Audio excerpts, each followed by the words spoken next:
আয়াত 11 ইল্লাল্লাযীনা সাবারু ওয়া আমিলুস সালিহাতি উলাইকা লাহুম মাগফিরাতুন ওয়া আজরুন কাবীর।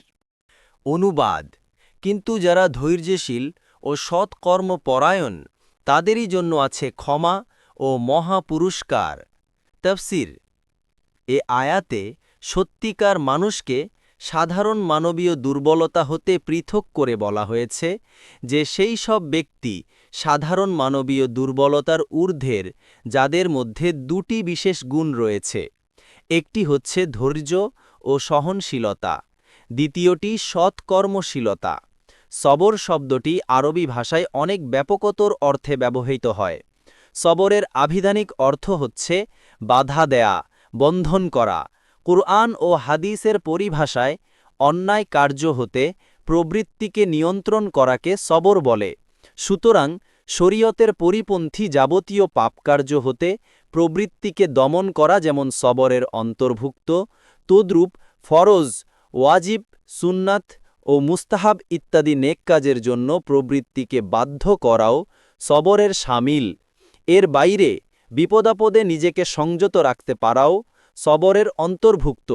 ইবনুল কাইয়িমের মাদারিজুস সালিকিন থেকে রাসূলুল্লাহ সাল্লাল্লাহু আলাইহি ওয়াসাল্লাম বলেছেন, যার হাতে আমার আত্মা তার শপথ করে বলছি, একজন মুমিনের উপর আপতিত যে কোনো ধরনের চিন্তা, পেরেশানি, কষ্ট, ব্যথা, দুর্ভাবনা, এমনকি একটি কাঁটা ফুটলেও এর মাধ্যমে আল্লাহ তার গুনাহের কাফফারা করে দেন।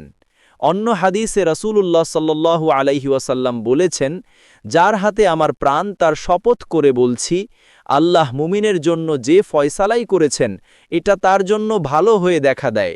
যদি কোনো ভালো কিছু তার জুটে যায় তখন সে শুকরিয়া আদায় করে, সুতরাং তা তার জন্য কল্যাণ। আর যদি খারাপ কিছু তার ভাগ্যে জুটে যায় তখন সে ধৈর্য ধারণ করে, তখন তা তার জন্য কল্যাণ হিসেবে পরিগণিত হয়। একমাত্র মুমিন ছাড়া কারোই এ ধরনের সৌভাগ্য নাই। পরবর্তী তাফসিরে যেতে ভিডিওটি শেষ হওয়ার পূর্বেই এই বক্সে ক্লিক করুন।